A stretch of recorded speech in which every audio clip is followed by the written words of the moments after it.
Hello and welcome to Headlines. This is Aryeh Lebowitz. I'm going to be filling in for David this week, and we have a fantastic show this week, hopefully very educational, something that will really give us what to think about going into the Yom Tov of Sukkos, and even as we experience the Yom Tov of Sukkos, we're going to discuss, it's going to be pure halacha, we're going to discuss with two wonderful poskim a number of issues that come up in Hilchos Sukkah, mostly Hilchos Sukkah, but also Hilchos Yom Tov, Hilchos Arba Minim, and we're going to discuss some of the hot button issues that are important for us to be familiar with. So before we get to our guests, I'm just going to share a Dvar Torah, a little bit of drush that I like to say over every year on the Yom Tov of Sukkos. You know, the Medrash famously tells us that the Daled Minim relate to four different body parts on a human being. The Esrog, of course, relates to the heart, the Lulav to the spine, the Aravos to the lips, and the Hadassim to the eyes. And when you think about it, it makes sense that we have one Esrog, because after all, we have one heart. And there are a number of other parallels between the Esrog and the heart. It makes sense that we have one Lulav, we after all have one spine. It makes sense that we have two aravos because we have two lips.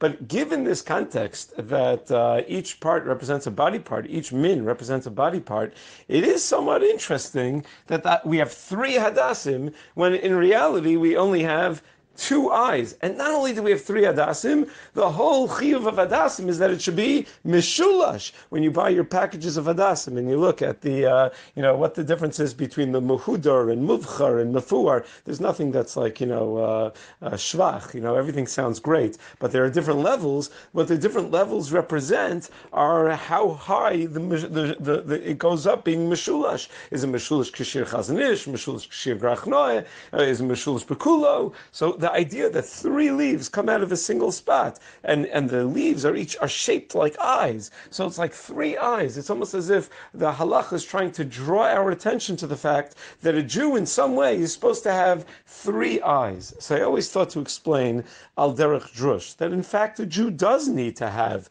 three eyes, because a Jew has to always keep one eye toward the past, one eye toward the future, and one eye on the present. Rabbi Ber Soloveitchik used to say that he was opposed to the phrase that became a popular song, Ha'avar ayin, v'ha'asira dayin, v'ahova keheref ayin, da'aga minayin. I'm not going to sing it for you, but you know how it goes. That the past is gone, the future's not here yet, and the present is just a fleeting moment, so why would we ever worry? He said, that's not really the Jewish value. The Jewish value is that we constantly relive the past. That's why we sit on the floor in Tisha B'Av. That's why on the night of the Seder, Ki Iluhu Yatzah Mitzrayim, we're always reliving the past. And we're always looking at the future. We always have our eye on the goal, on the Jewish destiny, on Mashiach coming, on Lasid Lavo. We know what we're working towards. And because of our past, and because of what we're working toward in our future, that's why the present is so important. That's why it's so critical how we behave now. Because everything we do, every maisa that we do, is based on where we come from, and with the goal of getting to a certain place, of getting to a point of geula, getting to a point of la'aseh lavo. And I thought maybe you could even suggest that there are three basic metaphors or three basic reasons given for the mitzvah of sukkah as well. Sukkah, we say in benching, haracham anu yakim lanu es sukkas David Hanofeles. The Sukkah's David Hanofeles is, of course, the Beis Hamikdash. But the Gemara in Masechah Sukkah tells us two shitos in Tanaim, Rabbi Kiva, Rabbi Lazar, whether Sukkah is a zecher to Sukkos mamish, or it's a zecher to the Ananei HaKavod. And I thought maybe you can just be mamshech hakav hala, extend this idea that Ananei HaKavod, that was something we once had in the past, in the Midbar. That has not been duplicated.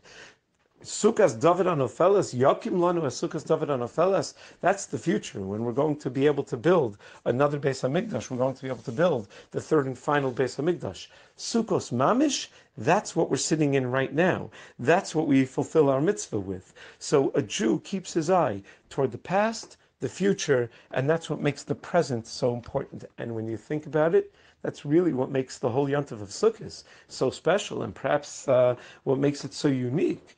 the Yom Tov of Sukkos does not just come out of nowhere. It comes on the heels of the Yom Noraim.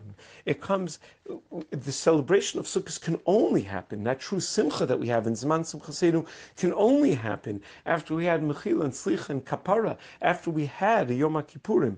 Only in that context, only based on what we've had, and in order to prepare us for long, cold winter months that we're going to have ahead of us, only then can we appreciate the value of spending time in Sukkah. So Sukkah itself, Rav Soloveitchik explained that on Sukkos we have a lot of emphasis on Torah Shebal Peh. There's a lot of halachos. We'll talk with some of our guests. I don't know if we're going to get to all these topics, but a lot of halachos that relate to Torah Shebal Peh. A lot of halachos Moshe Sinai, Gorasik, Gorachis, Lavud, Dofen Akuma, a number of Chibut Arava. There are a number of halachos that are based on Torah Shebal Peh, that are based on halacha Moshe Sinai. And why is that? Because Sukkos doesn't come out of nowhere. Sukkos is coming right after Yom Kippurim. And for everything that Yom Kippurim is, one of the critical elements of Yom Kippurim is that Yom Kippurim is Yom Shenitna Bo Luchos Shnios. It's the day we got the second Luchos. The Beis Halevi in Drush Yud Ches in his Drushos writes that the Yom Shenitna Bo Luchos Shnios was so important because that's the day that the Torah Shebal Peh became Kosuv Aluach Libecha. It's a day that the Jewish people became not just acceptors of the Torah Shebal Peh, but synonymous with Torah Shebal Peh. We've become the klaf, the Beis Halevi says, of the Torah Shebal Peh. So it's only in the aftermath of Yom Kippurim that we can celebrate a Sukkos. And this is just an important hashkafa for a Jew to always keep in mind, that we're not just living in the time that we're living in. We are reliving the past. We have to always recognize where we've come from. We come from an Avram, Yitzchok, and Yaakov. We come from Arba Minim. We come from a rich heritage of tzaddikim v'chasidim. And we always have to remember that there are going to be consequences of our actions that will long outlive us, and that we are working toward bringing Klal Yisrael to a sense of geula, when hopefully we will, Mir Hashem, really see the Hakama Sukkos David Hanofalas. For this week's riddle, we're going to ask a question that came up and was hacked about in a lot of yeshivas. It was something that people were discussing for a while. The following Shaila happened on the first night of Rosh Hashanah, but it could just as easily happen on the first night of Sukkos this year. A person comes home from shul on the first night of Rosh Hashanah. He's ready to say Kiddush, and as he's about to say Kiddush, he remembers that he has not said Havdalah the previous night. First night of Rosh Hashanah was Sunday night. He had not yet said Havdalah of Motzai Shabbos. So what does he do now? We know normally when a Yontif immediately follows a Shabbos, the Gemara tells us we do Yak Nahaz, Yayin, Kiddush, Ner, Havdalah, Zman. Do you do Yak Nahaz on the first night of Yontif when you missed the opportunity to say Havdalah in the proper time? And if you do Yak Nahaz, which Havdalah do you say? Do you say a Mavdil ben Kodesh l'chol or a Mavdil ben Kodesh l'kodesh? The Havdalah that you were chayiv in a Motzai Shabbos was Mavdil ben Kodesh l'chol. But now you're going into another day of Kodesh. How exactly does one handle that situation? Interested to hear your answers over the course of the week. Now, again, as I mentioned, we have a wonderful program for you and this week, and the program is going to be about the halachos of Sukkah. We're going to be speaking to two wonderful poskim, one Rav Eizik Silver from Eretz Yisrael, who has been learning in the Mir for 30 years after learning in Gateshead and learning in Brisk, a really outstanding Talmud Chacham and Mechaber of many Sfarim. And the other is, the first guest that we're going to speak to is Rav Tahan, who's a Sephardic Rav from Brooklyn, a tremendous baki, absolute command of so many of the Sifrei HaPoskim, and we're going to see through our conversation with him his absolute command of the Sfarim and his clear presentation of the halacha and his reasonable approach toward halacha, and we look forward to greeting both of our guests. So without further ado, let's begin the show. We have the special zchus of having with us Rav Shay Tahan, who's known as one of the big poskim in the Sephardi community in Brooklyn and is a rising star as in the world of halacha. And we're going to ask him a number of questions relating to Sukkah and Arba Minim and Yontif in general. Welcome, Rav Tahan. Thank you for having me. It's a great pleasure and zchus. Great to have you. So let's start. Let's get right into it. We'll start with Hilchos Sukkah. Very often in Manhattan, you'll have, or in Brooklyn also, you'll have restaurants that, or in the five towns where I live, you'll have restaurants that will have a sukkah that to accommodate the patrons of the restaurant. But sometimes that sukkah is blocking the sidewalk. Sometimes that sukkah is in a place where no one in their right mind would ever want to go to sleep. Sometimes it's illegal for them to have a sukkah there. So I wanted to know, is it permissible to sit in such a sukkah? Can one say a bracha on such a sukkah, or do those factors cause a problem? Okay, well, that's a Befeirush Ramah that deals with that. And if you'll take a look at the Ramah, he brings the Mordchi that says that such a sukkah is not kosher, and one should not be eating in such a sukkah if he can't sleep in such a sukkah. And this open halacha in the Ramah. And this Chumrah is debatable because the Chacham Tzvi argued on the Mordchi on that. The Chacham Tzvi explained that the din of Teshuvuk and Taduru that the Mordchi used in order to learn that one must be able to sleep in a sukkah as well, or at least they should be able to sleep in such a sukkah, that's the only time you'll be able to eat in such a sukkah. Otherwise, it's possible because it's not Teshuvuk and Taduru. It's not like your house that you can also sleep. How do you define able to sleep? Does able to sleep mean based on the weather, based on so you're afraid of getting mugged? How would we define? Well, weather is not included in that because the weather is not so much up to us unless you could make the place available. But being mugged by a thief or any other thing that would not make you comfortable sleeping in such a place, so it's not a place that's raw to sleep. It's not made to sleep. So therefore, there's the Mordchi, and the Ramah brings this la'alocha, that you can't eat in such a place. It's possible. This is also how the Chroinim want to say halacha l'maaseh. For instance, or Shmuel Kamenetsky brings this as a davar pashut. But as I explained, the Chacham Tzvi argues, and the Mishnah Berurah brings this as a machlokes, and he says that there are those makilim based on the Chacham Tzvi, but he brings in the Sha'ar HaTziyun that one should be very careful with that. And although there is a Chacham Tzvi that's makel, but one should try as much as he can to not be eating in such a sukkah unless it's also made for sleeping as well. One could comfortably sleep in such a place and not feel threatened in any way. Do you think that one should try to follow the Mishnah Berurah Schach, that you have to be very careful. If you don't have any other ability to eat in a sukkah that's really fit for sleeping as well, so Mishnah Berurah says that you could be makel if there's no other way. Right. Would the factor that when someone is at work, they're not at home, and maybe they're considered holchei drachim, would that change anything, or would we say that no, someone who's working is not considered holchei drachim? Well, that's a separate question, not for that. Does a person that works is considered holchei drachim? The Gemara Befeirush says that holchei drachim are pasul bayom uvelayla, and holchei drachim is somebody that goes according to some opinion only for a mitzvah. This is how Moshe wants to learn, how Chacham Ovadia wants to learn, that we're dealing with going to a mitzvah and not for davar reshus, like you're going for a tiyul, to go for a vacation. So therefore, a person that goes to work is defined in halacha in Hilchos Tainit. You'll find that the person that goes to work is considered a mitzvah, unlike going for a tiyul, for a vacation, or going traveling. That's not. So a person that does go, it could be that it's possible altogether. Halacha we machmir, especially in a place that it's very common to find a sukkah, that one should try to find a sukkah for that time that he needs to eat. Right. So, okay. So you would say a regular person working in his office in Manhattan, and he goes out to get lunch, and that's the sukkah that's available, that it would be better that he buy something that he doesn't have to sit in sukkah for. It's possible, but if he needs to, he can use that under the two coolest. One could be that it's patur mishum that din of holchei drachim, and secondly, mishum that although that itself he should be machmir, but together with the fact that there is a Chacham Tzvi that the Mishnah goes with. Use as a snip. So together it could be makel with that. Right. Okay. Very good. Very often in certainly I know where my sister lives in Florida, the homes come with a porch that's screened in, that has a screen on top to protect from bugs.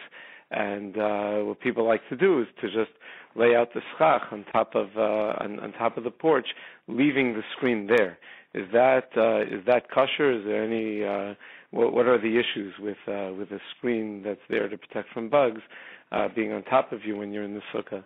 Right. So that's a machlokes Yerushalayim already. Actually, the Gemara itself brings such a thing that it depends why you're covering your sukkah with davar pasul. The Mishnah says that if you're covering and you're putting a sadin, which means some kind of sheet on top, if you're doing it from to protect you from the heat of the sun, or because the leaves are falling on your table, so such a thing, it says in the halacha that it's not kosher. But again, it's a machlokes rishonim how to learn that. And the Shulchan Aruch brings both opinions, and he brings it as a stam ve'eshoimu. The first opinion he brings as a stam is that if you have such a thing, if you're doing it in order to protect you from the sun or from the leaves falling, it's possible. And if you're doing it for beauty, you need the thing in order to make the place more pretty. So you're putting such a sheet that would be that will look nice.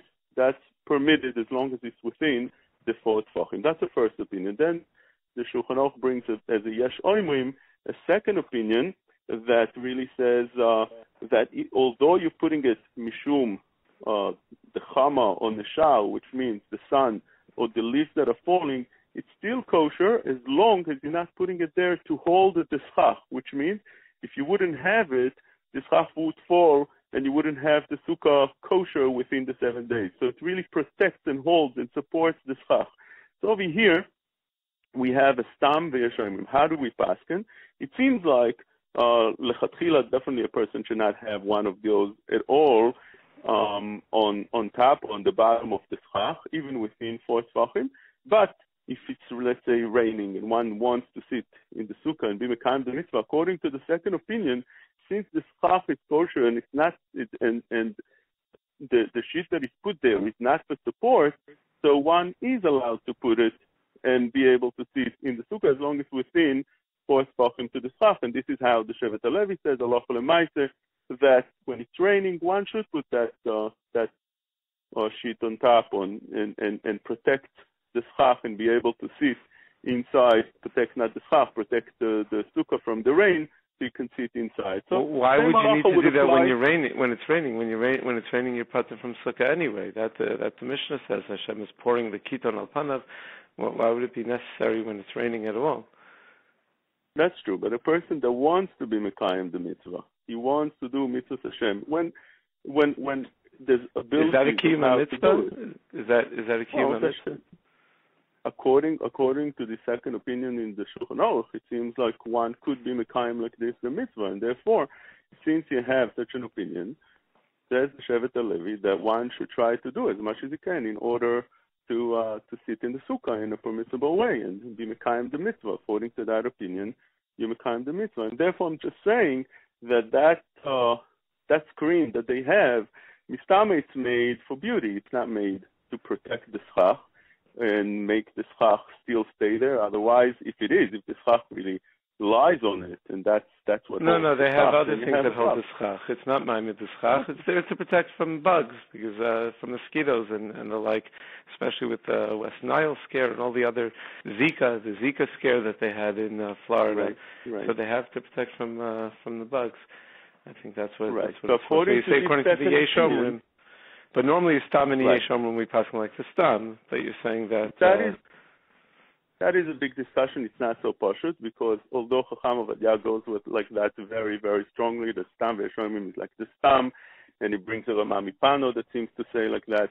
But if you see, almost all the Achronim learn that one should try to be machmir like the yesh omrim lechatchila, and this is also how the Rama Mipano really almost openly says so, that one needs to be choishesh for the yesh omrim. And although it seems like a stira in the Rama Mipano from Reisha to Seifa, it's explained already in many of the Hoinim that really he really means that one should try to be machmir, like the Yeshoimrim, and the only things that he said that lashon that he says that the Shulchan brought the Yeshoimrim only to be mechabed them since the Rabbim v'Gdolim, it means that this is how they explain the Hoinim. It means that it's to be mechabed them la'alocha, not just to put their name in the Shulchan Aruch.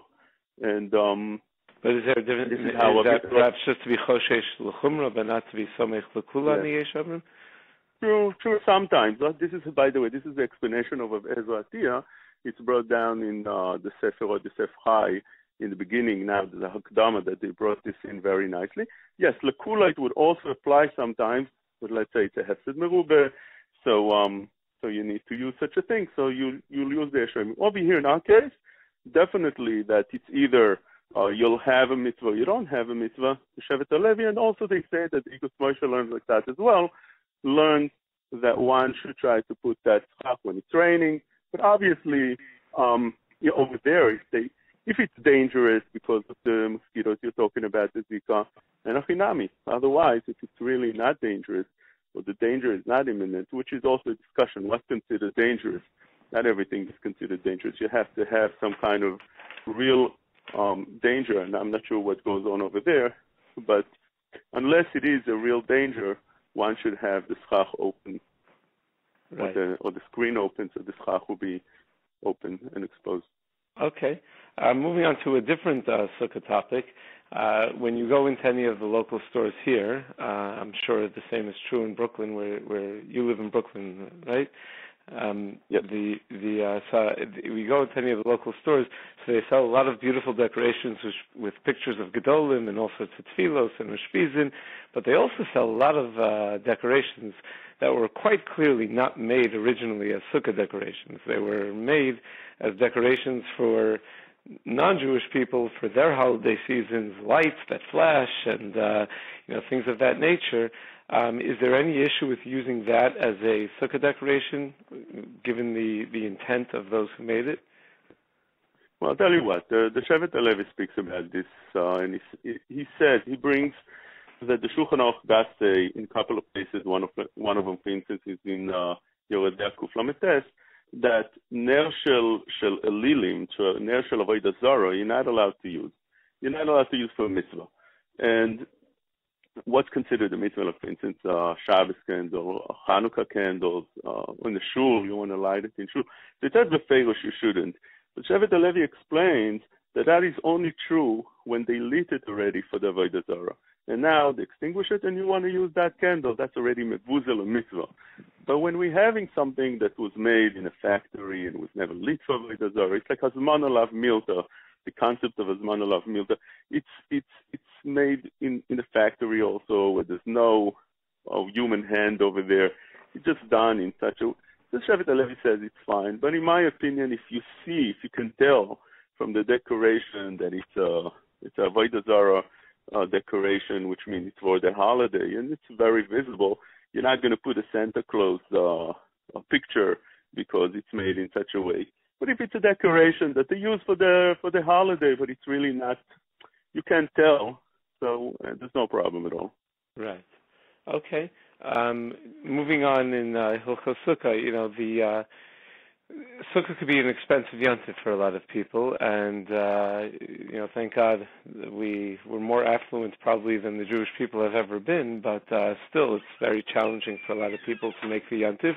And one of the expenses, there are all these fancy sukkahs that they sell, and they have very muhudar sukkah mats, schach mats that they use that are held together by bamboo strings so that you don't have any issues of maimid.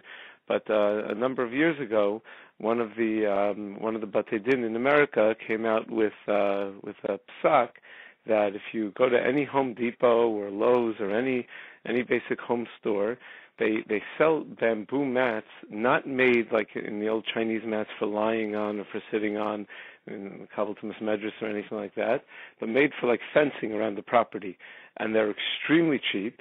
The only thing is they're held together by string. So they came out with a psak that even though, but for that string, it wouldn't stay on the sukkah. So in the sense that that string is a maimid, if you put a 2x4 or a number of pieces of wood over it, the weight of the 2x4s would hold it down, and therefore the string becomes unnecessary as a maimid to keep it on the sukkah. It's still necessary to hold it together for convenience sake for when you want to take it off, but to hold it on the sukkah, the 2x4s would be sufficient. So they were makel to buy these much cheaper mats. So is that a viable kula? Is that only something b'shas Schach? Is it something that shouldn't be relied on at all? What are your thoughts?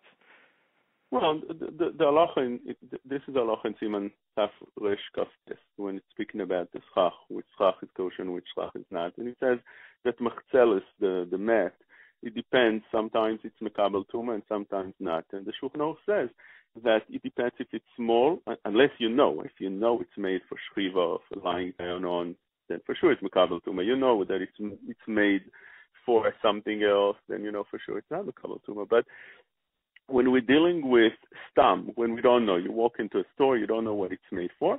So then the Shulchan Aruch says it depends if it's big or small. Big, it's mistama, to cover you or to lie down on, and therefore such a thing would be not good because it's mekabel tuma. If it's big, it's mistama, not mekabel tuma because it's not made for shchiva. And the Bikurei Yosef brings down that the shiur of small means the size of a person. It could be a little bit bigger than that. And therefore, according to that, one is allowed to buy a mat that is made larger than that. Now, Shulchan brings and says that it depends if the mat was done to wrap merchandise. That's also mekabel tuma, one should avoid. But normally, b'pashtus, those things are not made for that. And therefore, if it's not the size of a person, that's a raya also, or just a little bit bigger, that's a raya that it's not made for shchiva, and therefore such a thing would definitely seem to be okay. What about the strings? I just like to add to that, although that was obviously the correct psak from the Bais din, but many achronim say that whenever you have a string that's not mekabel tuma midoraisa, that's holding the schach together. So therefore, one is allowed to use that because it comes gzeira legzeira. This is how the Shevet HaLevi said. So for instance, I'll explain, if you have those mats holding together with a string that is not a nylon string, so therefore, let's say cotton string would be only, since right now it lost the shape of a schach, so therefore it's not kosher for sikuch midirabanan, but since it's only derabanan, so we have over here the shvus, and the Shevet HaLevi was meikol, Chacham Ovadia was meikol, and this seems to be the halacha. Mita Gabriel brings this also in halacha. So it seems to that this psak was only for the nylon strings that holding them together. Shmuel Kamenetsky was meikol with nylon strings as well. There's many reasons to be meikol with such a mami, because there's many fakers what the halacha really means, but that's for a different discussion. Right. Okay. So the bottom line, halacha l'maisa, when it comes to these to the regular Home Depot mats, what would you? No, I would think it's fine. You would think it's fine. Okay. If it's larger than that size that I mentioned. Right. Which I think it is. Yeah. Okay. Let's move on to sleeping in the sukkah, which is an interesting topic because it's really beferish in the Gemara that it's even more serious than eating in the sukkah, in the sense that the shenas Aryeh has to be done in the sukkah also, and achilas Aryeh does not have to be done in the sukkah. And yet you see that a lot of people are not so careful about sleeping in the sukkah. I think Lebowitz Hasidim have a minhag that they don't sleep in the sukkah because of the presence of the Shechina, so it's al pi Kabbalah not to sleep in the sukkah. But it's even non-Hasidim, just a lot of people aren't makbid to sleep in the sukkah, at least in the New York area. Is there a basis for such a heter? Is this something people should be more careful about? Well, base, definitely I have a base because in halacha the Lama brings that down. It's Siman Taf Resh Lamed Tes. He brings in the feirush that those that are noeg not to sleep in the sukkah, they have a certain reason to be mekel, because in their country it was very cold, so therefore it would be tzar to sleep in such a sukkah. That's the first opinion, he says, and then he says it could be because sukkah is a place just like home, teshuvah and taduru, and you have to be in the sukkah with your wife, and since if your wife can sleep with you in the sukkah, so therefore it's not anymore teshuvah and taduru. Magen Avraham says a different snatch over here. He says that you have tzar when your wife is not there with you, not that it's mishum ke'ein taduru. The Rama would bring only mishum ke'ein taduru, even if you have no tzar. The Magen Avraham says mishum tzar, that your wife is not with you in the sukkah. But those reasons are openly in halacha. Mishnah Berurah brings that the Gra argues on that. But there is such a kula that one can use. Now, I'm not sure. Some want to say that if others are mitzvah, I think Shailos Mi'ava brings that like this. If others are mitzvah because you're sleeping in a sukkah, let's say your wife has tzar that you're in the sukkah, so therefore you should be potter, and that some Hasidim want to use maybe also the kula, but lemaise we see from halacha that that's not a kula from for instance the fact that the ptur is for the Baal that is betzal, that his wife is not with him, but not the opposite, that the wife is betzal, that the Baal is not with her. So we see that that's not really a kula that could be used, and the Choinim don't like this kula so much. So if really la halacha one should try to sleep in the sukkah, but is there a certain limus chus? There is in that Rama, in the Magen Avraham, and those that use it, they rely on that. The limud chus is certainly much greater for a married person than for someone who's not married, because you have both kulas of the Rama. Yes. Also, another construction issue that comes up very commonly is that people like to hold down their schach, make sure that it's very secure, so they use these plastic zip ties. I'm not sure what their official name is, what they're called, but I think everyone knows what I'm talking about. That that hold the schach down very tightly. Is that considered a problem of a ma'amid b'davar makabel tum or b'davar she'en nesach inbo? Well, if it taka holds the schach, so then we have a discussion, as I said before. There's a steer in Shulchan Aruch. What's the din in ma'amid? First of all, the Shulchan Aruch himself brings it as a suffix if ma'amid is davar that's kosher or not, and there's a machlokes how to explain it in the Taz, in the Magen Avraham. That there's a steer in the Shulchan Aruch, and you have over there a machlokes also. Do we say ma'amid? So you have a bunch of machlokes, as I explained before. First of all, do we say the din of ma'amid altogether? Because to do the pshat in the Shulchan Aruch is not midin ma'amid, is midin to be it's gzeira mishum covering the sukkah in something that's not kosher. It's not mishum ma'amid, and even the Shulchan Aruch brings it as a suffix, and the Shulchan Aruch has a stira in two different simonim. So you have a lot of reasons to be makel. So now, lemaise, we machmir in all these things. If taka it holds the schach, and without it, the schach will fall down. But so one should use those that really aren't mekabel to ma'amid. The rice, as I explained before, which is one of them because it's made out of plastic.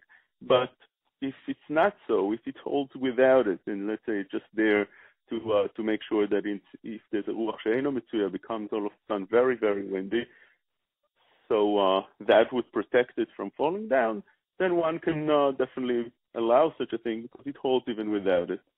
Right. Okay. So certainly if you have some 2x4s running across the top, that would protect from a ruach mitzuya, and these zip ties are just there for the ruach she'eino mitzuya, then it would be for sure okay. Right. Yeah. Another issue that comes up in the Gemara that it seems to be a lot of people don't follow what it says in the Gemara, but Kedoshim and Talmidei Chachamim and Tzadikim for many generations already have this practice, is on Shmini Atzeres in Chutz La'aretz, the Gemara says, and Shulchan Aruch paskins, that you need to sit in the Sukkah. And all the Hasidim, and again, Kedoshim and Talmidei Chachamim and really wonderful leaders of Klal Yisrael do not sit in the Sukkah on Shmini Atzeres. So is there like a good explanation of that practice? Well, as you said, the halacha is pretty clear. The Shulchan Aruch brings down that one needs to sit in the Sukkah and sleep in the Sukkah, in Shmini Atzeres. And it's not so pashut for the Hasidim, Ashkenazim, because the Mishnah Berurah himself brings that there's many that say that one doesn't sleep in the Sukkah on Shmini Atzeres because it's causing over here Ta'ata de Sasre. What is it? It's a new holiday, or it's still Sukkos. If you sleep in a Sukkah, you're showing that it's still Sukkos, and it's therefore Chol HaMoed. So you're making a Yom Tov into Yom Chol. Eating in a Sukkah, it's fine, because by eating, many people eat outside in a nice weather, unlike sleeping in a Sukkah, which one wouldn't do if it's not for Sukkos. So therefore, the sleeping, definitely they have room of a kula, as the Mishnah Berurah brings down. Now, eating as well, some want to say that since eating in a Sukkah in a place that is a little bit coldish, or a place that's uncomfortable, would also make the Yom Tov into Chol. And therefore, there's room to be makel in that as well. Again, halacha, one should try to be machmir, especially Sfardim. The halacha is they need to sleep in the Sukkah and eat in the Sukkah, but the Mishnah Berurah says sleeping in the Sukkah not, and some would even be makel on the eating in the Sukkah because of that same reason explained. Right. Okay. Moving on to some Daled Minim issues. Daled Minim can be very expensive, and there are people that will pay hundreds of dollars for a beautiful esrog. The question really is, I guess, how to prioritize spending. I mean, let's say you have a person who pays many thousands of dollars for his children's tuition, but he's still not paying full tuition. He's still on a tuition break. Does he have a right to spend hundreds of dollars in Daled Minim, or do we say, this is Hidur Mitzvah Shlish, and he should do the Hidur, or should he even avoid Hidur at Shlish? What should his attitude be when purchasing, I guess, any Tzarchei Mitzvah, but particularly it comes up with Daled Minim? Okay, well, in the halacha, in Siman Tasra Shun Vav, the Shulchan Aruch does bring two opinions legabe Hidur mitzvah. But legabe the mitzvah itself, how much a person needs to spend for the mitzvah itself, not dealing with the Hidur mitzvah, the Ma brings down that amebazbez yoiser mechoimish. That's the amount, that's the max that a person is allowed to spend. The Mishnah Berurah says at least a meiser, a tenth of what he has, he should spend. Now on that, just to say the point that the Biur Halacha explains, that it depends if you have a salary, you're working and you get a constant salary, or you don't. That's all the money you have to be careful not to spend that much. But if you have an income, and that income comes to you all the time on a regular basis, monthly, weekly, so therefore one is allowed to spend, as the Biur Halacha, all his money on the mitzvah. So that's concerning the mitzvah itself. The mitzvah itself, one is allowed to spend all his money for the mitzvah if he has income coming in. If he doesn't, the shiur is from choimesh to meiser. Meiser, Mishnah Berurah says, one is required to spend. Choimesh is the max. You shouldn't spend more than the choimesh. Now, legabe hidur mitzvah, the Shulchan Aruch brings down two opinions, Rashi and Tosfos, and la'alacha, if we go like we explained before, Stam ve'yashayimim. According to the opinion of Stam, the Shulchan Aruch would say, like Rabbeinu Tam, that one is allowed to buy and spend much more than a shlish in the mitzvah. Although Chazal say that hidur mitzvah is at shlish b'mitzvah. That's it. It's a Gemara in Bava Kama.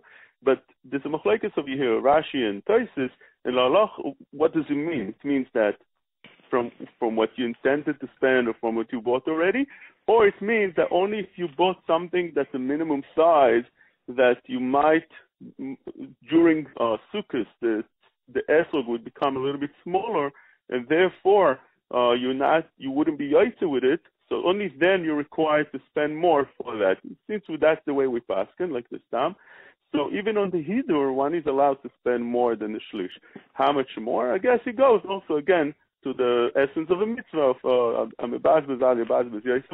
unless you had constant income. That's on the side note, but obviously one should be einav b'roisho, don't spend all your money on an esrog when you do have other mitzvahs or other tiyuvim, other obligations. to your family. Right. But this is all in terms of how much you're supposed to spend on the mitzvah. But what if you're getting tuition assistance, which means you're really essentially being makabel tzedakah? So does that change the picture in terms of how much you would spend on the mitzvah? Do you first have to pay back your chovos? I mean, let's say you're in debt, you owe somebody money. So would all these same halachos apply of spending, that you're allowed to spend ad chomesh, or would we say no? You only spend the minimum that you need for the mitzvah, and pay your chovos back. That's also a mitzvah of priyas bal chov. So over here, it's not a formal chov, although many of the tuition contracts that they have now have in the contract that if you have any extra income, that you'll give it to the yeshiva. Would you say that's considered like a chov in that regard? Right. So again, these are two different things. One is if you're getting a break on the tuition. Getting a break on the tuition today is a common thing, and whatever you have, it belongs to you, and you don't necessarily have to make those cheshbonos. But if you are under, you have debts, you do have to pay tuition, and you owe the money, and obviously that comes first. The idea of priyas bal chov mitzvah of Chaim learns that it's not only a mitzvah; it becomes an obligation because you're a bal chov, so you're nechosim meshubad to the malve or to the bal chov, and therefore over here as well, if you have such an obligation, it would be the same question with a meiser. Many people ask this question: do they give first? Do they have to give meiser when they have debts, or pay the debt? And the halacha would be in that it's brought down in the Sefer Baruch Tzedakah that one should pay first his debts, and if he can, he should write how much he needs to give to Meiser every month, and eventually pick it up and pay that as well. But first, you right comes the chiyuv of paying back the debts, the priyas bal chov. But again, priyas bal chov is more than just the mitzvah. You're nechosim meshubbadim, so that money really should not be going to other things because it belongs to the person you owe the money for. Yes. Right. Okay, well, one more Arba Minim question, then maybe a couple of quick Yom Tov questions in general. People talk a lot about the yichus of an esrog. I know some people are makra. I think there was a video going around a couple of years ago of Rav Chaim Kanievsky just taking one esrog after another, and my guess is he was trying to be machmir about the yichus, and they all come from different, meaning to make sure that it's not grafted, that it doesn't have any lemon parts to it. And I know my Rabbi, for example, Rav Shachter is makbid to use a temani esrog because he thinks that that's the best thing to use, the most likely candidate. Is there something that people should be careful dafka to avoid or dafka to look for when it comes to the yichus of an esrog? Okay, so this is a hard question because again, you're going into people's parnasa as well, and all their soigim have what to rely on. Some don't like the yichus of some, and some don't like the yichus of the other. And a chinami esrog temoni it's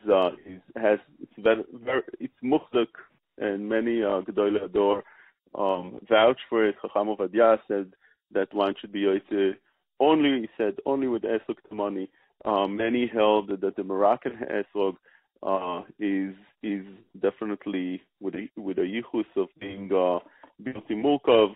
And it's known that the Minchas Yitzchok, he brings down that although some are mefakbekim in this, but Minchas Yitzchok says that the Moroccan esrog is 100% kosher. It's known that the Chazon Ish was shaken also after his esrogim, the Moroccan esrog, and the whole story with the Griz, how much he was mehader to find the esrog, a Moroccan esrog, and each esrog has his own story and his own, but that deserves a shiur by itself, so it's very hard to answer on a nutshell what one should be with. But those that I mentioned definitely has a chazaka and has a good yichus. Is it a good idea to go around shul taking everyone's esrog just in case? I don't know about that. Gedolei ador were always doing going to the extra mile to do more idurim and try to be every possible way.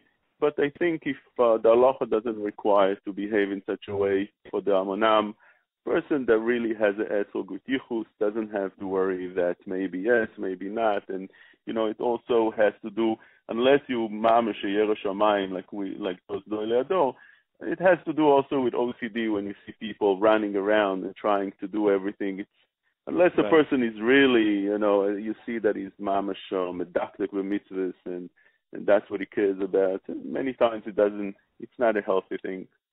Right. I think one way to tell is if it only comes out in kiyumei mitzvos and no other area of life, then he's probably Yerei Shemayim. If it comes out in other areas of life also, then it's probably OCD. That's the moeded that Rav Yaakov Kamenetsky said. Yeah. He was a mumche in that. Yes. I think Stipler also is a mumche in OCD from his letters. Yeah, he wrote in Kiyana Digalta many letters about it. Yeah, but that's a bigger topic, so not for now.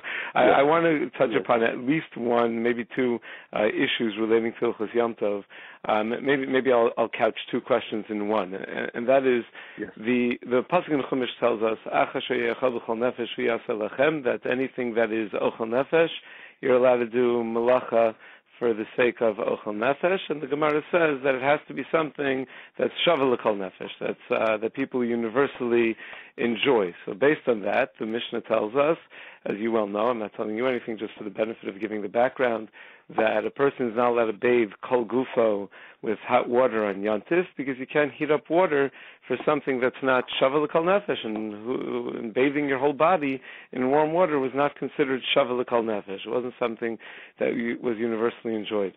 On the flip side of that, there were poskim that argued that smoking a cigarette was shavel l'kol nefesh, either because it was healthy or because it was something that the majority of society did. So my question is, does shavel l'kol nefesh change with the generation?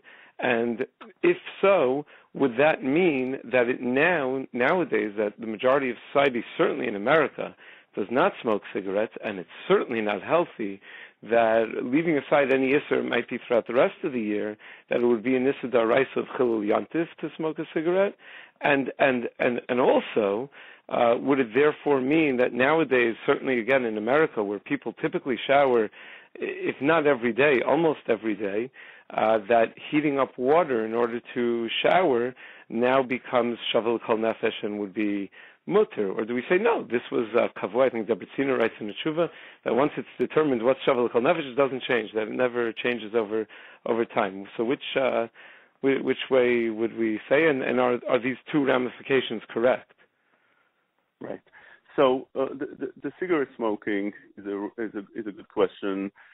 Is a good raya that it does change, as you see the Yeshua brought that it is, and we see that when it becomes something that most people do in that place, it changes to become shavel chol nefesh. And that's a good question that you're asking, since Shlomo Zalman asked these questions, wrote down in Shmini Atzeres Kilchosa, that why is it that we look at bathing not shavel chol nefesh, as the halacha brings down in Shulchan Aruch Yud Aleph, but smoking and other reasons as well he brings over there that does change. So first of all, the halacha for smoking, it's a machlokes if you can smoke on Yom Tov in our generation, since it became something that's eino shavel chol nefesh in our generation. Previous generation, many people, I don't even know if you can say majority of people, but it was very, very common to smoke. You would see people smoking all over in the medrash, in the bus, in the airplane. Today, the mentality of people changed. People don't smoke. If they smoke, they go behind where they don't see them. So it became something that's not. I'll tell you, common. I was with my daughter in Eretz Yisrael, my 9-year-old daughter, and it shocked me so much how different it's become now. She saw an ashtray on the table by a restaurant, and she had never seen one in her life. And she said, "Why do they have a plate for cigarettes?" She couldn't believe it. So it's really, it's just that the children say they don't see it. It's really not done anymore. Right. If my kids would see it, they wouldn't know what it is. They never saw an ashtray in their life. But la'alacha, it seems like Rav Eliashiv says that the dates have changed and one is not allowed to smoke on Yom Tov. This is how it paskins. This is how many Achronim paskins. Those don't want to rely on the other opinion like Chacham Ovadia that says that those that really need to smoke, it's still considered Ohel nefesh, and therefore they could smoke. But it's a very hard heter. I guess he couldn't be machmir on the am. Those that smoke, it's very, very hard for them.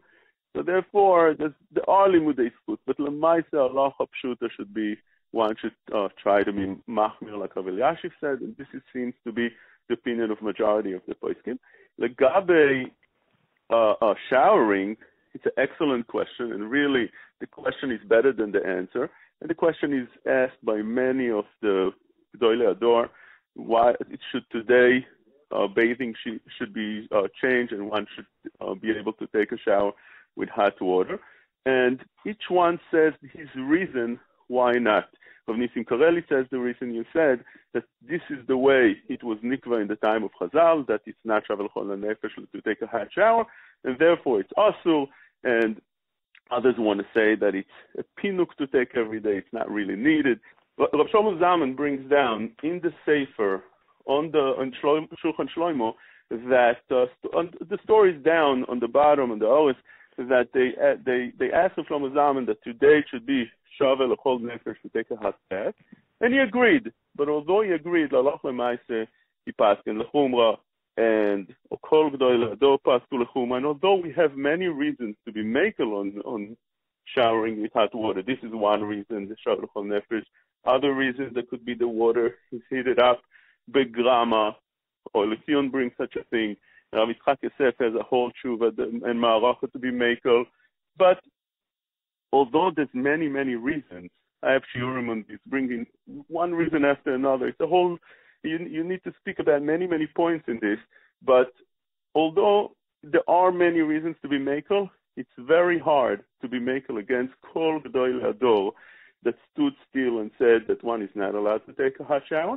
But this is very important to understand, that the Sha'ar HaTziyun, the Mishnah Berurah in Sha'ar HaTziyun says that if you add a little bit warmth to the water to make it comfortable, so lehafik tinosoi, that's the lashon of the Sha'ar HaTziyun, that becomes a shavel chol nefesh. So that means if one wants to take a shower and he doesn't want to take it as a cold shower, but rather put a little bit heat, so we would be mafik tinosoi to the point that it's bearable.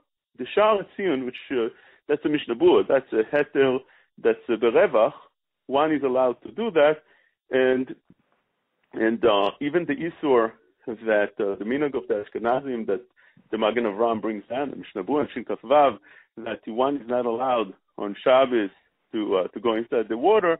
But Moshe said that going inside the water means bathing and not showering, and therefore one that feels on Yom Tov that he's sweating, feels schwitzing, and he wants to clean himself with cold water, according to that, he would be mutter if he adds a little bit of warmth just to be mafik tinosoi. Right. It should be pointed out that there may be other issues as well with schita b'seyar on the hair and bar of soap and potential mimareach.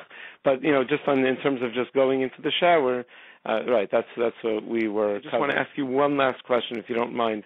And that is, it's just so common that a person's sitting in the sukkah and there are bees buzzing all over the place. So this comes on many levels, the question. Level one is that people are very uncomfortable with bees in their sukkah. Does that rise to the level of mitzta'er, where a person is then pater from sukkah? And level two is, what can you do to solve the problem? Can you trap a bee and say that, even though trapping is a melacha of tzeda, this is a melacha shein tzricha legufa, b'makom tsar, and therefore I'm allowed to do it? Can you kill a bee and say that since shchita is mutar in yantif, so mitoch shehutra l'tzorach achal nefesh, hutra nami shelo l'tzorach achal nefesh? Well, is the problem big enough to be pater from sukkah? And even if for someone who's not allergic to bees, I imagine for someone who is allergic to these things, then it's the mamish dangerous, then for sure. But even for someone who's not allergic, and what are the eitzas that could be used? Right. So if one is allergic, definitely should go inside. Shouldn't be in a dangerous place. And if it is very much disturbing, just like any other thing that would be very much disturbing, and you did everything possible to make sure that it would not be there before, because you arranged that. But sometimes it's beyond you, and although you did what's needed, still you have those insects coming in and they're disturbing you. It's a nuisance. So therefore, for bees, specifically for bees, if one has bees and it's disturbing him, he should go inside his house because he is mitzvah, unless there's a way to go around it. Trapping the bee, you're right, enochinami. There is in Shlomo Zalman, I saw, if I remember correctly, that he brings down that trapping would be under that heter that you mentioned, and could be that something that one can use in a place that either he's suspecting that he might be or somebody might be allergic in the place, and if not, maybe you shouldn't use that heter because it's mentioned only by Shlomo Zalman, he should go inside. But enochinami, if there is such a thing, and he could trap it and still sit in Sukkah and enjoy the Sukkah, so he would be better to do. Right. Okay. I want to thank you very, very much for your time and for sharing all of your incredible knowledge. And you should have a wonderful Yantif and Gemar Tov, Guten Kvittel, as they say in Yiddish. I don't know, Sfarim, I know don't speak Yiddish so much, but thank you very much for being Mezaka the Rabbi. Thank you. I appreciate having me in the show. Thank you so much. Okay, a pleasure. Take care. We have the special Sukkos of having with us Rav Yitzchok Eizik Silver. He's a former Talmud of the Gateshead Yeshiva of Brisk, and he's been learning in Mir ever since for a very long time. He's a mechaber of many very popular svarim, a beautiful sefer called Mishpatei HaShalom. If I'm not mistaken, Emes Kanei is attached to Mishpatei HaShalom, all about Shalom and Emes and Ben Adam L'Chavero. It's been translated into English as Code of Jewish Conduct. 2 volumes of Sharei Mishpat, which has been translated into English, Money and Halacha. He has a volume called Binyan Bais Ne'eman and Hilchos Nida, a volume called Yesodei HaBayis U'Kedushaso on Mitzvahs Ona, a really outstanding Talmud Chacham, someone who's been sitting Yomim V'Layla, learning and writing Svarim, being Mechaber Svarim and Paskening Halachos for many, many years. It's a great honor to have you with us, Rav Silver. Shkaya.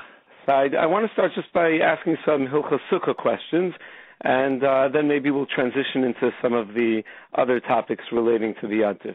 Let's start with a very common issue here in New York, where I live. There are a lot of people that go to work during Chol HaMoed. They can't take off a whole week, and there are all sorts of restaurants that are open on Sukkos in Manhattan, by all sorts. I mean, kosher restaurants that are open on Sukkos, and they build a Sukkah. They'll build a Sukkah out on the sidewalk. Now, no one in their right mind would ever sleep in such a Sukkah, so it's not Roy L'Shena at all. And also, on top of that, sometimes there's reason to suspect that they aren't licensed to build a Sukkah on the sidewalk. I mean, the sidewalk is public property, but they're able to get away with it for a few days. So my question is a person able to sit in such a Sukkah, make a bracha on such a Sukkah? Are you yotzei the mitzvah when you sit in a restaurant Sukkah? Okay, so there is a famous Ramah who wants to imply that if it's not possible to sleep in the Sukkah, you can't even eat there, which is all. It's people ask a kasha from a different Ramah. They used to live in very cold countries. I don't know how it is in New York in the on Sukkahs, and it used to be so cold that it was impossible to sleep in the Sukkah. So the question is asked how can it be that if you're not sleeping near Sukkah because it's so cold, why should that Sukkah be a kosher Sukkah for eating in if the Ramah is right? It's the same Ramah who says these 2 dinim. So there are various answers which are offered. One of them is that, it's good you could sleep there if you want. Just bring yourself some pillows and blankets, and if it's just because you haven't got pillows and blankets, that doesn't make the Sukkah possible, because the Sukkah can be slept in. In your restaurant question, what would happen if somebody were to doze off in the corner of the Sukkah? I think the Lebowitz Rebbe, that he was scared to sleep in the Sukkah on Sukkos, but it's impossible. The Gemara says to go 3 days without sleeping, and he was scared also to sleep out of the Sukkah, so he would doze off, and he said that the Ora Makif is not makpid on. So, if somebody were to doze off in the corner of the Sukkah, what would happen? Would the owner come over and tell him, "Hello, you've finished your food, can you please go?" Or what would happen? Now, another thing is... That's an interesting question. It's possible that they would, because these are very crowded sukkahs, and they're trying to move the crowd. and you go in, you eat, you get out. They really don't want, especially on Okay, so even if, I mean, there's a few sensitive issues over here. Even if, just because the boss will throw me out, may not passel the sukkah. Now, would homeless people be happy to sleep there at night? Because that would be that, the Mishnah Berurah does say if you're just not sleeping there because you're scared your property will be stolen, so that doesn't mean it's not a kosher sukkah. As long as you're not scared that people will actually harm your body, so that's fit to sleep. Your possessions, your wallet, you could leave in your safe, you could leave it in your house. So that would not passel the sukkah because you can't sleep in there. If it would be possible to doze off, and even if, there are ganovim, but you could hide your stuff from them. It may be a sukkah gezula if you didn't, karka ein nigzeles, so if you're just sleeping in the corner and the Baal HaSukkah is upset about that would be okay. That's not a mitzvah haba ba'avera until you actually pick the sukkah up and walk off with it. So that wouldn't. I'm not so sure that would passel the sukkah. If homeless people would be able to sleep there, even if we would sleep there, if we wouldn't be scared of being beaten up, we could guard our money elsewhere. That would still be kosher to sleep in. Another issue that you've mentioned is that it's so you're saying not Roy L'Shein, I'm sorry to interrupt, but not Roy L'Shein would mean that because of atmospheric conditions. The actual structure, that I think there's very strong winds there, and it's impossible to sleep there at all. If it's a dangerous area where you can get mugged or something like that, that would not qualify. That would not. If you could get mugged, your own body would get mugged. Then that would also be impossible to sleep there. Oh, there would be. But then it's impossible to sleep. It's only if you're just going to get mugged, your money. Then you could sleep there, because the Mishnah Berurah says that your money you could go and put in a safe place, and now you could go to sleep in your sukkah. But if you're actually bodily harm, that would mean that it's impossible to sleep there, and that would pose a little bit of a psul. Not that everybody agrees with this Ramah. As was said, the Ramah himself says they didn't used to sleep in their sukkahs because it was very, very cold, and even though it's very cold by night and you can't sleep there, that doesn't make the sukkah possible, as Mishnah Berurah explains, if I remember correctly, because you could actually put pillows and blankets out and protect yourself from the cold. Just because you didn't do that will not passel the sukkah by day. But if it's impossible to sleep because you're scared you'll get, you yourself will get grievous bodily harm, then that would be a psul in the sukkah, even eating there. The Mishnah does say that a sukkah you're supposed to be Ohel, you're supposed to sleep there, eat, drink, sleep, and even metayel, which it doesn't mean walk, spatzir in our context, it means verbreng, enjoy yourself, play in your sukkah. So that's really, it's not spatzir in the sukkah, it's verbreng in the sukkah, for those who know Yiddish. I don't know how you say that properly in English. Yeah. But yes, if you're playing games and you're doing your fun things, you should be having your fun in your sukkah. You should eat there, sleep there, and so yes, sleep. So if you can't sleep there, that would maybe be a psul. So that is a bit of a problem if you can't sleep there. Now, another thing that you mentioned, Teichat Dvarim, which has to be addressed, is that you're in a Rosh Hashanah. And building a sukkah in Rosh Hashanah in Eretz Yisrael, when I don't know if you and how many of your listeners have actually seen all the traffic jams on the way past Mir, the Kapporos and the Sukkos and everything else, but building in Eretz Yisrael, people are kind of muskin that you can do that, certainly if it's only for 7 days. But there's a famous story of Adam Godel Mo'ed in America that he put a sukkah up, and the court told him to take it down, but you get 7 days to take it down. So he, had a good laugh at court, and this would happen every year, or so they say. That's okay, the way he did it, on your own roof. But if you're doing it in the street, so then there's a long bia haloch about this. It brings many different shuvas, many different poskim. It is a bit of a problem because you cannot obstruct the passerbyers. So I would say like this: if the restaurant, all restaurants in the area, do put out tables and chairs, so what's the difference if I put 4 mechitzas or even 3 mechitzas around it? They allow you to put out tables and chairs, and they won't grumble if you put a mechitza if they think that's whatever. And even if you put on top some Schach, it won't really bother the public.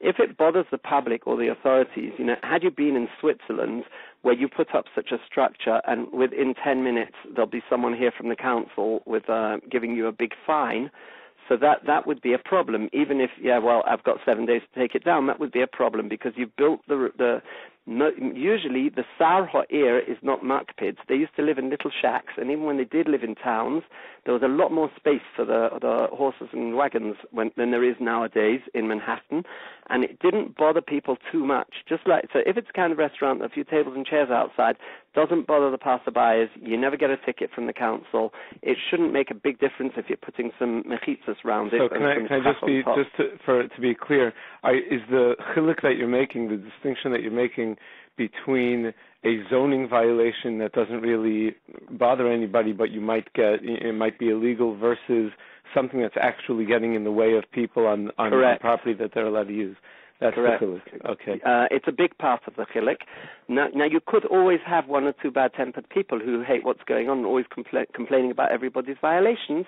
But if the general public don't mind, and in this country 7 days on a sidewalk, that does somewhat minimize the pedestrians and the traffic, but people are not makpid. If it's just, you're putting it up just before Sukkos and you're taking it down straight after Sukkos, people generally are not makpid. Yeah, there's another story. I don't know how many of I don't know exactly. I'm not from America at all, and I've hardly ever been there. But there's another thing. If somebody is coming, let's say he lives in Passaic or Lakewood, and he shuttles into Manhattan every day, he may actually be Horaah drochim and potter completely from Sukkah. Obviously, if it's made in an illegal place, there's no point eating, and then you can't make a bracha on it. But if it's a law that nobody cares about, the public aren't particular, and you can make a bracha, then he would be able to make a bracha. But he may be potter completely from Sukkah because he may be Horaah drochim. Some people say Horaah drochim has to be out far away enough. Some people say for enough time. But he's obviously commuting in and out, and he's there for about 8 hours. And during that time, you usually do eat a meal, which does make enough sense that he should be called Horaah drochim and possibly potter completely from actually making a sukkah. So some of the people, not everybody. Yeah, so you would say you would not be comfortable relying on Horaah drochim for the fellow to just eat in his office, but if he's going to go into such a sukkah, to use that as a sniff. Is that, we would use it as a sniff correctly? for some people. We would use it as a sniff for some people, but some people may not need that at all. If it's on stolen property and he has got a ticket and he's just laughing at them and leaving it up because he's got 7 days to dismantle it or 24 hours to dismantle it or whatever it is, then... So there is the problem of, can someone actually sleep there? How dangerous is it? There is a problem of being on public property and disturbing people, which there are many poskim about it. We've quite simplified it by the way we speak. There is also a side to be makel that possibly he is Horaah drochim and potter completely. But obviously that won't apply to everybody. That will only apply to people who really live that far and have come in for enough hours. I'll tell you, when I was a number of years ago, I went to be Menachem Avel, Rabbi Moshe Tendler, when his wife passed away, and he showed me the roof of the room that he was in his house in Monsey. The roof comes off, and they put Schach over the room. And he said that they built that for Rav Moshe, because when Rav Moshe was in Russia, it was impossible to sleep in the sukkah. You would die of frostbite. It wasn't shaykh. And at the Lower East Side, it was extraordinarily dangerous to sleep in the sukkah. So he would love to come to Monsey, but he was in his 80s already, and he still wanted to sleep in sukkah, and it made his daughter very nervous that he was going to be outside.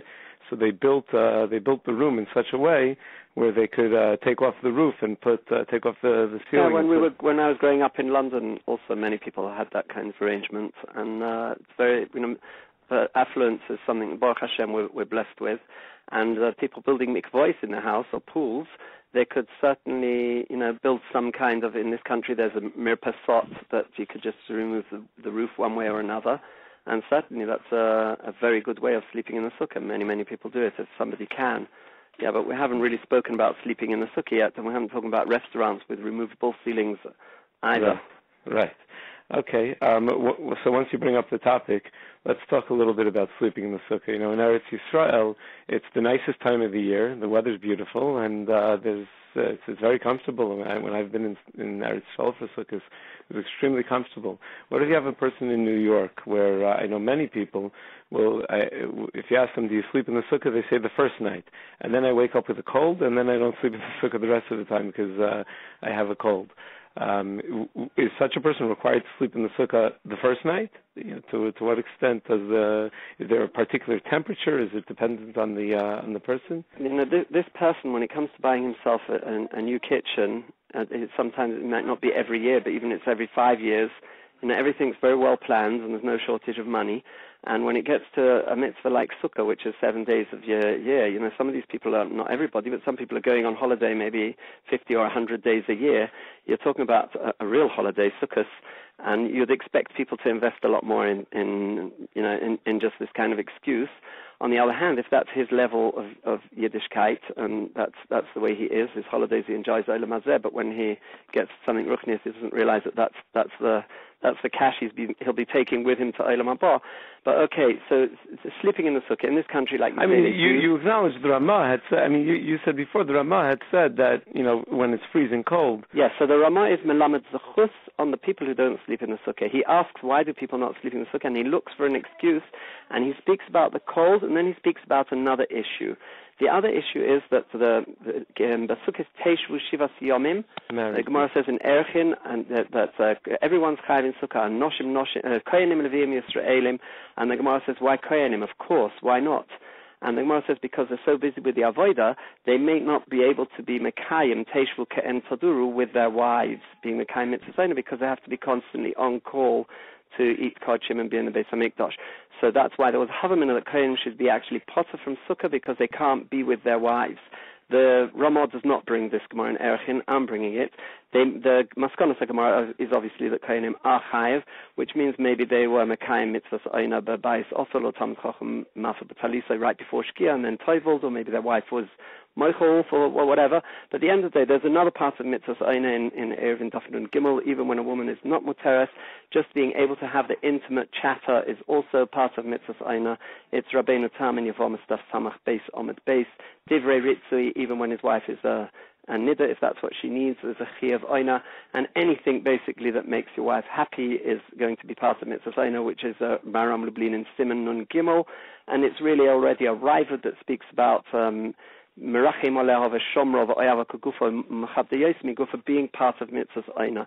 Now, bearing that in mind, that makes it easier for us to understand. This is not just Haboal Yavimtoi and Nofal Min Agag and whatever. And this mitzvahs oina includes a lot more than just the actual. So mitzvahs, a part of mitzvahs oina is actually spending the night with your wife in the same room. So the Ramah brings that his main tzad, that because it's Ishul Beisai, and that's Basukas Teishvu Shivas Yomim, to live how you normally live in the same bedroom as your wife. Therefore, because they didn't have a special sukkah for their wife, and even if you do have nowadays, it's quite likely that she's terrified that the neighbors can see through the cracks in the Schach, or will hear her sneeze, or whatever it is. So it becomes quite difficult, and it's a mitzvah Aseshas Mangoma, she is not actually chayav. So the Ramah says, of course, you should try to get a sukkah, especially for you and your wife, which, like we're saying, in these kinds of rooms, which have, it's very easy to do that, just have another room with a sukkah just for you and your wife. But at the end of the day, that also is what made one of the tzadim in the Ramah that makes it easier not to sleep in the sukkah nowadays. So there's also the cold, and there's also that. So the cold is really a very big kasha, because anybody that can get enough blankets, I'm not talking about an 80-year-old man in Russia, but anybody can get enough blankets to make it warm enough for himself should be. We're less used to the cold. My father speaks about when they had somebody was sick, they would take a shovel of coals from the fireplace, talking about Gateshead, 70, 80 years ago. They'd take a shovel of coals from the fireplace and a hot water bottle, and they'd bring the shovel of coals next to his bed. People didn't have central heating. Things were a lot easier. So it is true, we are spoiled and we're weak and we're not used to this kind of stuff. But you should be trying to really make a sukkah good enough, like the Ramah says, you should make a sukkah good enough for Ish Ubeisai. I'm not talking about someone in Shonari Shaina. I once dealt with someone who came to me like 17 years after his chasna, and they lived in the top floor of the Rumei Madiras in those days, the blocks that they built specially for about 30 years ago, that they built for the people, the immigrants who came from all kinds of countries, and it wasn't the most cultured people who were in these blocks. And the Haredim started moving in, and he lived on the top floor, and he left his wife to sleep in his brother-in-law's sukkah all the way downstairs, and she was terrified all night that who knows who can jump into their mirpeset from the roof, because of a lot of other families, and not necessarily the most religious of families, had made sukkahs on the roof, and she was terrified all night, and he was doing the mitzvah the way it's supposed to be, and they never had a nice day of Shalom Bais after that until they arrived by me.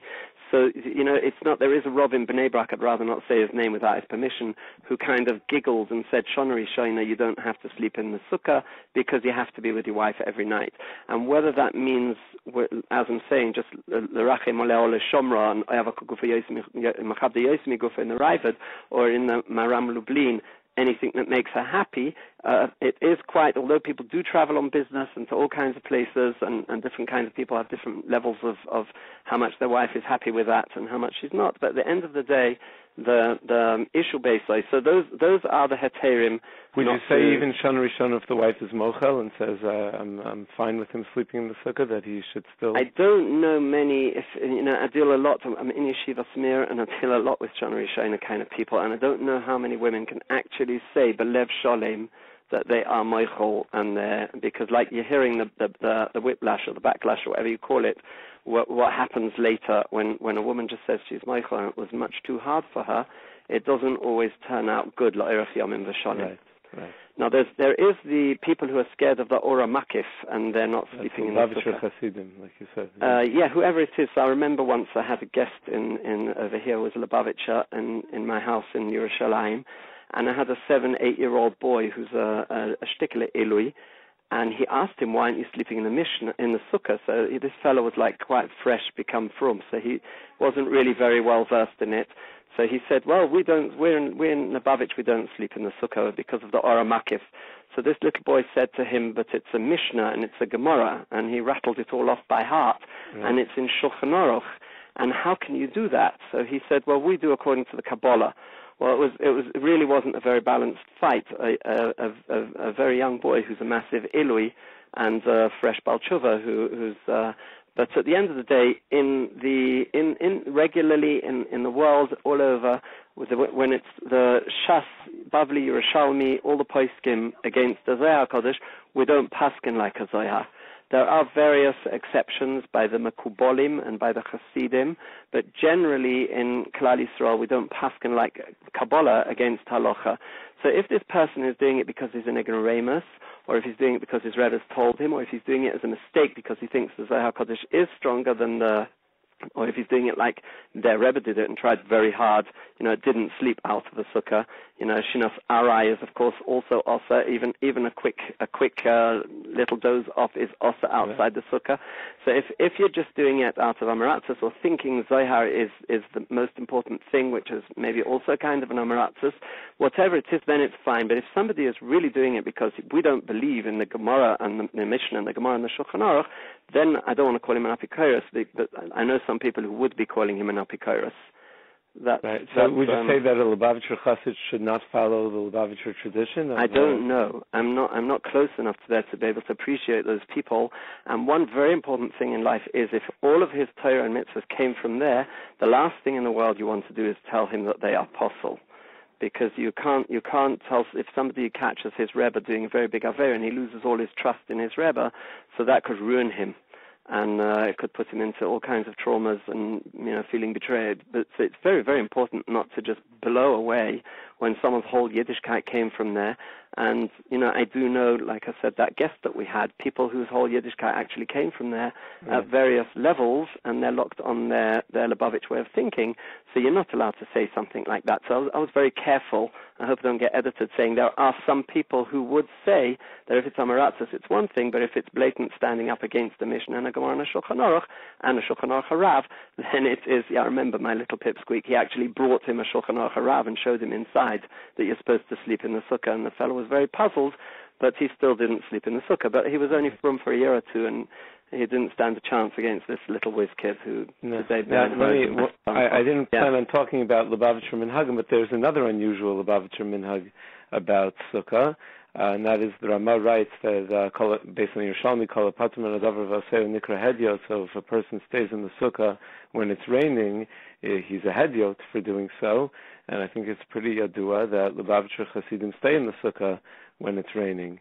Is there any... Okay, so let's go to the sources. The Mishnah Berurah, the Ramah, comes from a Yerushalmi that Tosfos brings in Gittin Daf Vav, that it's talking there about sirtut and words from a pasuk, Kala Oisa Dova, and he's not chayiv nikra hedyot.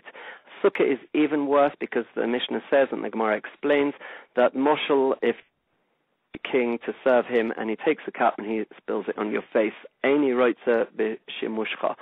So Sukkah, besides for the first night, the kazayis, that you have to have it in the Sukkah, you're not supposed to be in there when it's raining. Now, it depends. If it's just spitting a little bit and you're not very makpid, then it's not a problem.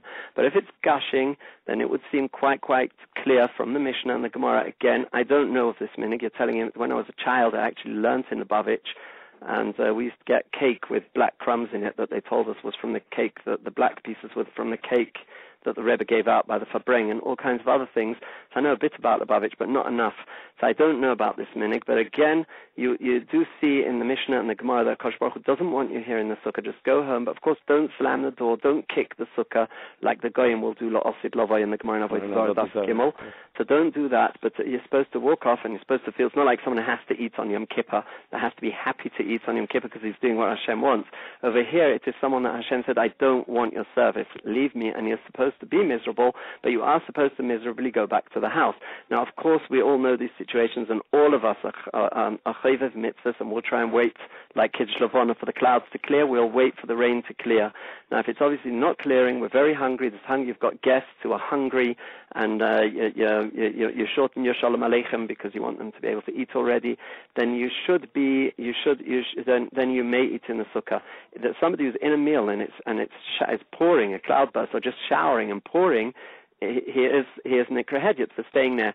I don't know what their minig is, and there were many Yidden in Russia that were moist nefesh for many mitzvahs and survived or died al Kiddush Hashem, or went to Siberia and lived al Kiddush Hashem, and there were many Yidden who were moist nefesh for fabrengs and things like that, and went to Siberia for that. So I'm not sure what obviously HaKadosh Baruch Hu, his Yiddish Kinderlach are being moist nefesh for what they understand as Yiddishkeit, but it's a bit of a shame because in Gzeres Shad, I feel arkas for the Masana, but not necessarily a fabreng. So it's all up to any Hasidus.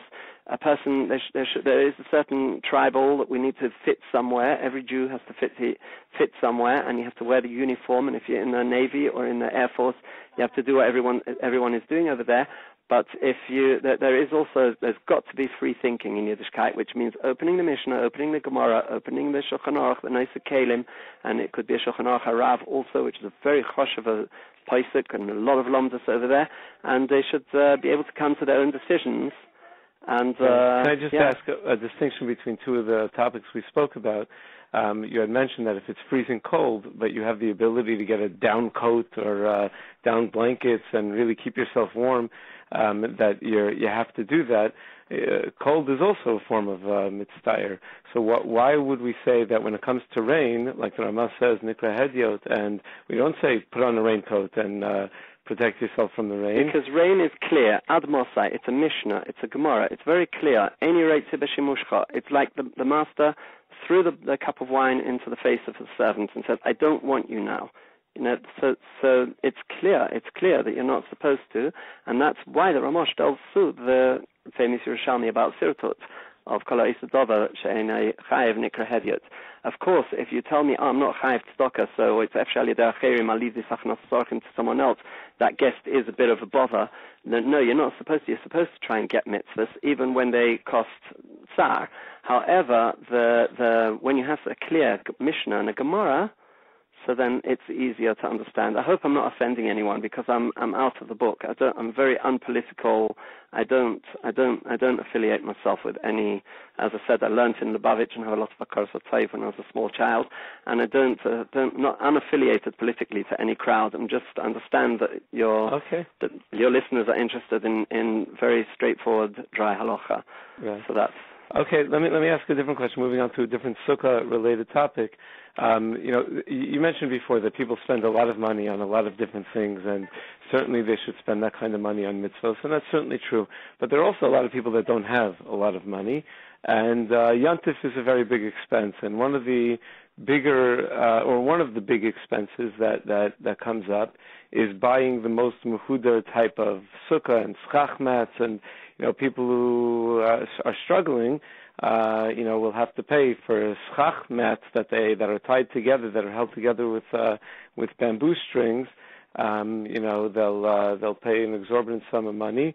So the CRC, if I'm not mistaken, one of the kashrus organizations in America, in Chicago, came out a couple of years ago with a list of of bamboo mats that they sell in regular Home Depot and those kinds of stores as fencing. So it was never made as like in old Chinese mats to lie on or to sit on. It was made as fencing, and it's held together with string. But they came with the lumdus that if you put it's very cheap, much, much cheaper than any of the mats made for schach. And they said the lumdus that if you put it over your sukkah and then put a large piece of wood on top of it to hold it down, so that wood would be strong enough to hold it down, even if not for the string that's holding it together, it would be held down by that wood, that's no longer a problem of a maimed b'davar mekabel tumah, and that would be kosher. So I guess, is that correct? What are your reactions to that? I don't. It's a very nice, interesting point.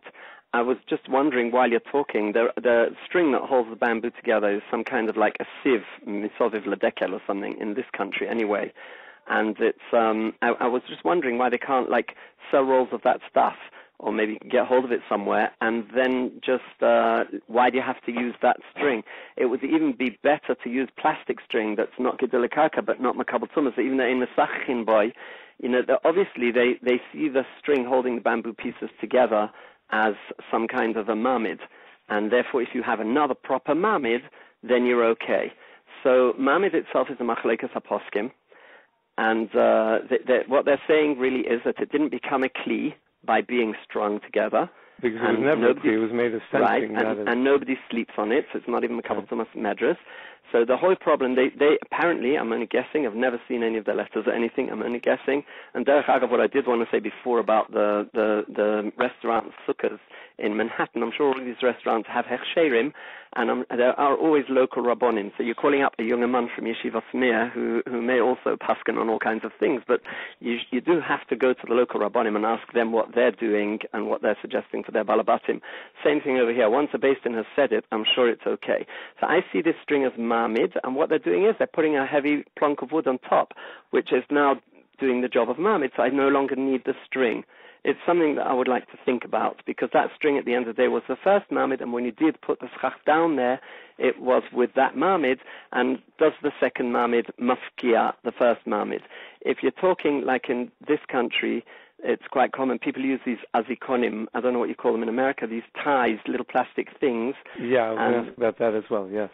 Okay, so let's talk about it now. So holding your schach down with those would be a problem of mamid, which is a machlokes. It looks like the Mishnah Berurah wants to say that me'ikar din you can be mekel. However, he does say that you should try to be machmir with mamid. However, if you're just holding down the sticks that are going to hold down the schach, that's mamid the mamid, apart from the Chazon Ish, and I learned in Brisk, and Rav David Soloveitchik would say, put as many nails as possible into the walls of the sukkah, not into the schach. So if you're not a Chazon Ishnik in Bnei Brak and you don't have all the Chazon Ish chumras, this is a chumrah of the Chazon Ish that in places like Brisk are also very machmir, don't keep. So mamid the mamid is already, so if you're holding down just the support sticks with these plastics, another thing about these plastics is they're dover she'ein mischachin boy, but they are not actually, they're eine gedule karka, then I don't know if they're a real kli at all. So it's much easier.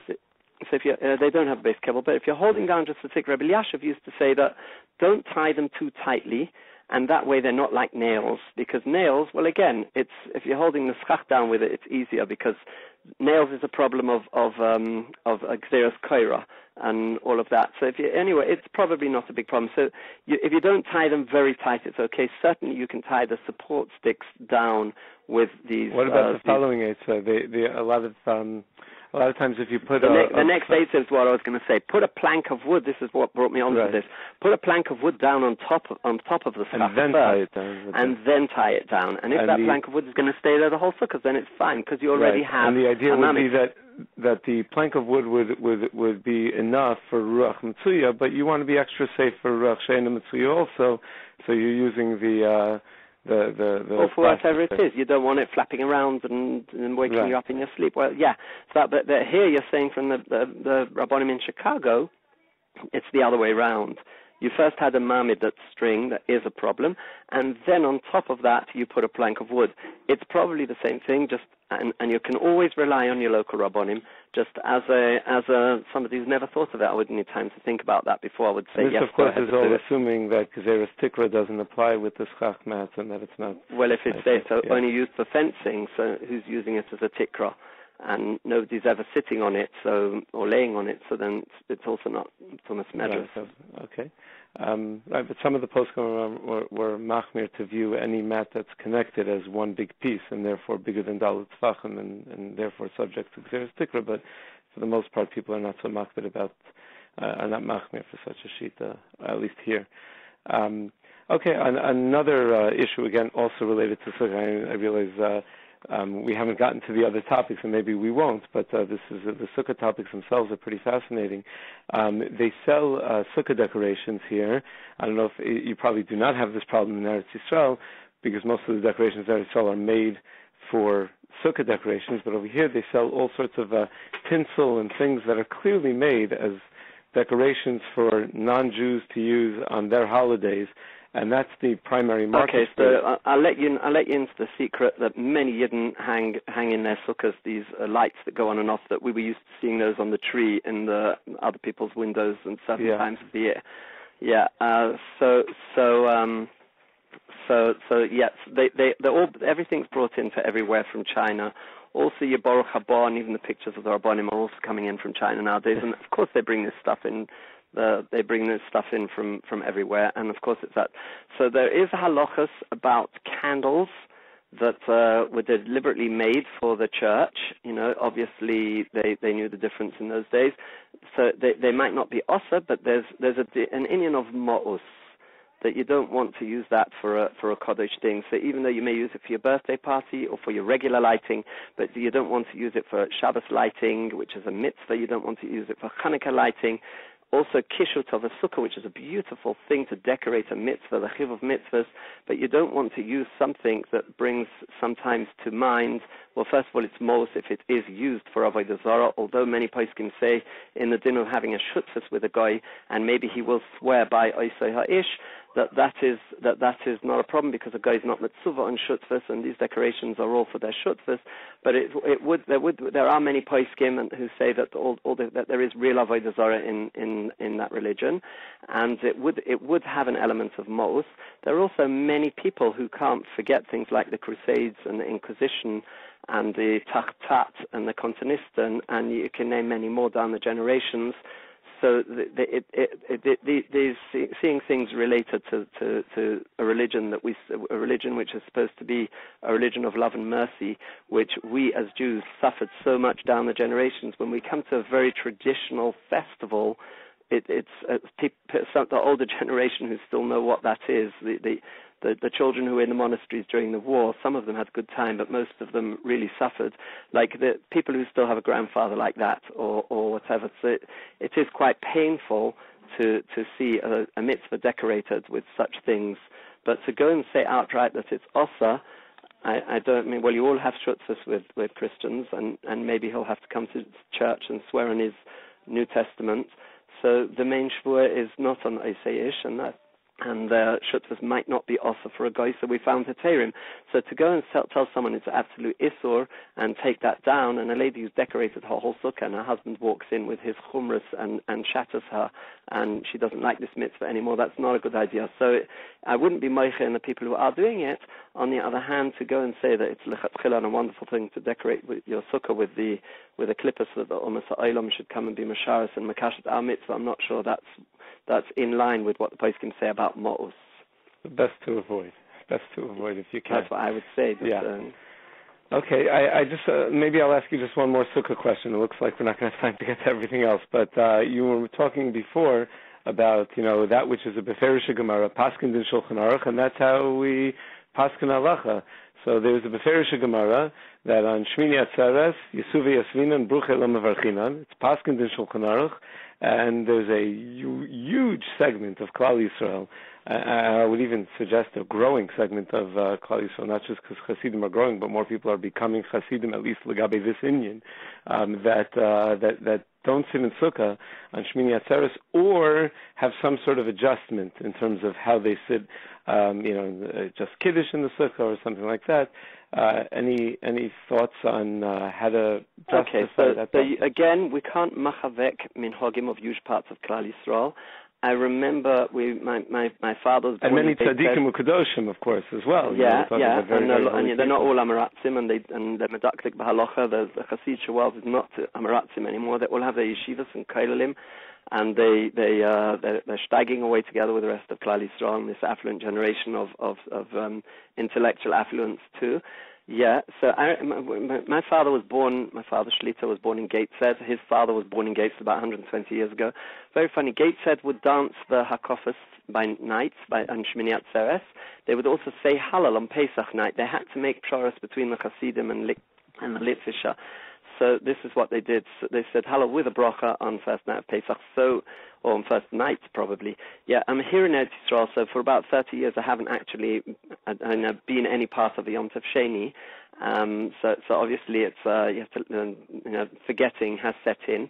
There were Hasidim who made Kiddush in the Sukkah and had Moitzi for Kiddush b'Makom Suda and then went and ate the whole meal in the house. Mm-hmm. There were Hasidim, even though they were makpidim in a glass of water, the whole Sukkah's through in the Sukkah, but on Shmini Atzeres were not makpid. So it is understandable, even though Yasuvi Yasvinan, it is understandable that, for anything less than a kibetza pas, many people would be meko.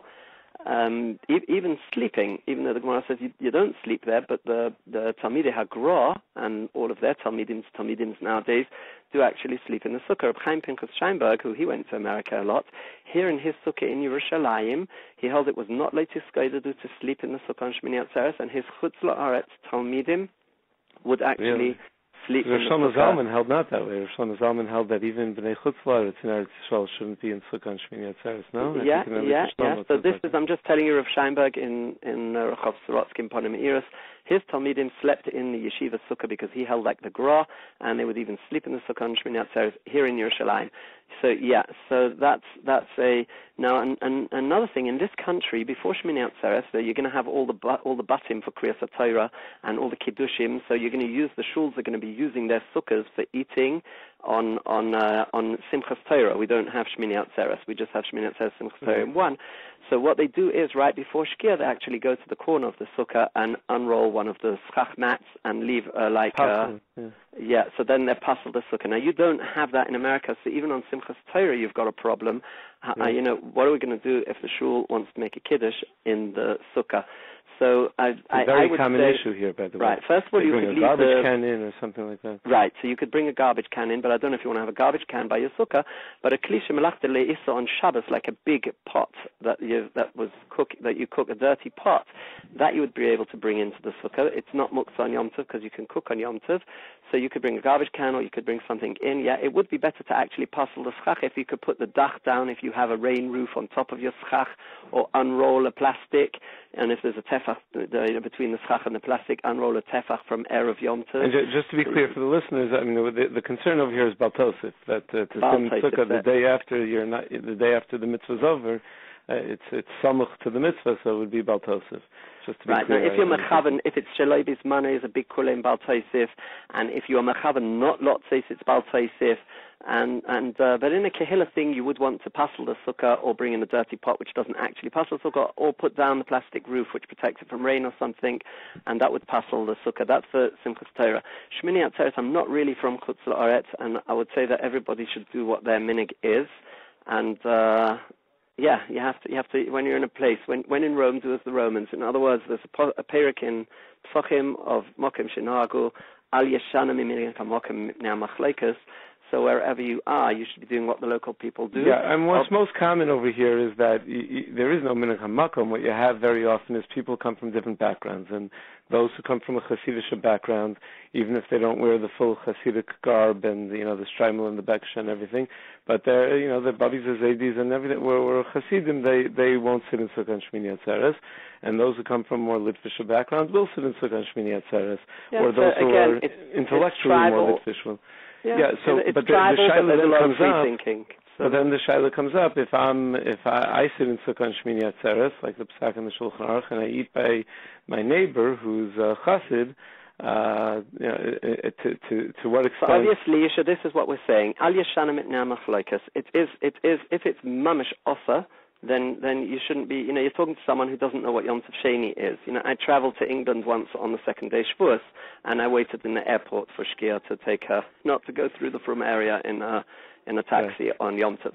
So you're talking here to somebody who's not really in touch. For 30 years I've been out of Chutz La'aretz and been here, Yiboneh, and all of you should come here too. So it boils down to, if somebody has a valid minhag which is not against the Shulchan Aruch, then do it when he may do like his minhag, and if you're in his place, do like his minhag. If you're in your place, your domain, do as your place. If he's not going to get upset, and he'll be more than happy to have you eating in his sukkah, then you can do that.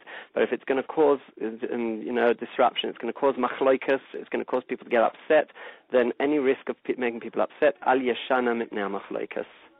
Okay, very good. I wish we had more time to discuss everything, but it's been fantastic, and we appreciate you coming in and spending some time with us. One thing that you mentioned about the expense of Sukkah. Yeah. The expense of an esrog is where Chazal speak about, hidul mitzvah ad shlish, meaning if you bought a small esrog, which may be a shilmat sumtzum and shrink on Yom Tov, you should actually add, whether it's 133% or 150%, you should add a third and buy a bigger esrog, which is the way the Shulchan Aruch is soisem, Rabbeinu Tam, but Rashi and most poskim, and the way the Vilna Gaon is soisem, is that if you actually see an esrog that's even nicer and you can trade in your first esrog, you should be adding another third. You also see in a big arichas in the Halacha about any mitzvah costing up to a fifth of your assets. So that's obviously not the house you're living in, but your cash flow and your free assets. Mm-hmm. So you should really be putting a lot of money out for your Arba Minim or your Sukkah and your Schach. Now, talking about poor people, somebody who's getting a rebate from his school fees. So if it's only his girls' schools, which they're not learning too much Torah, so fine. But if it's from his boys' schools, and the main thing that they're doing there is learning Torah, so he should be realizing that Tzos Bonov LeTalmud Torah, that maybe Bonov Ubenois of Talmud Torah, is Eina Min HaCheshbon, just like Tzos Yom Tov, which are these mitzvahs, is Eina Min HaCheshbon, and he should be putting out money because anyway it's going to come back, and maybe Ad Chomish Sheben Achosov.